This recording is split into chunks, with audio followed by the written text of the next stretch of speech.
یہ میرا کلام ذرا بڑوں سے ہے، بڑوں سے۔ ابا جی کو چاہیے بچہ جتنی غلطی کرے نا اتنا ہی ڈانٹے، وہ پھر 6 ہفتے نہ ڈانٹنا شروع کر دے۔ استاد صاحب کو چاہیے کہ جتنی بچے کی کمزوری ہے نا، مجھے پتہ ہے سب سے زیادہ کس بات سے تکلیف ہوتی ہے۔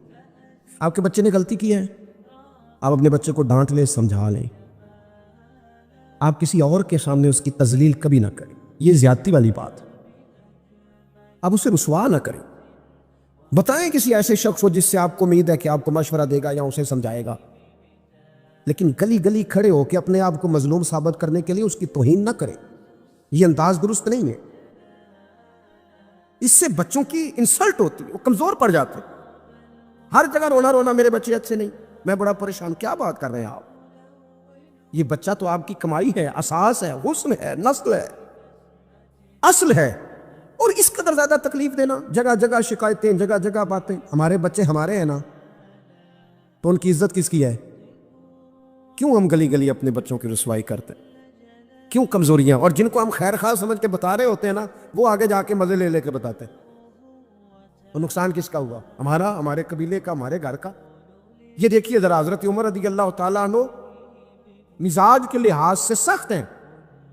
ایک نوجوان آیا، اس نے آ کے رونا۔ یہ پہلو آپ نے ضرور یاد رکھنا ہے میرے سیدنا فاروق اعظم کا، ہمارے امام، ہمارے قائد، ہمارے لیڈر، رہنما، مقتدا حضرت فاروق اعظم رضی اللہ عنہ۔ یہ انداز ضرور یاد رکھیے گا۔ حضرت عمر فاروق کا یہ طبقات ابن سعد میں موجود ہے۔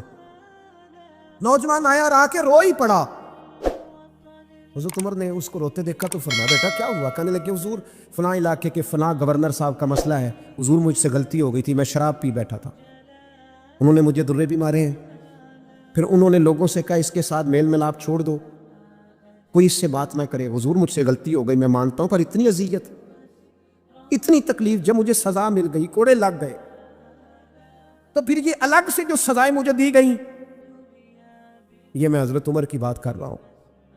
میں نے جب یہ پڑھا تھا تو میں رو پڑا تھا۔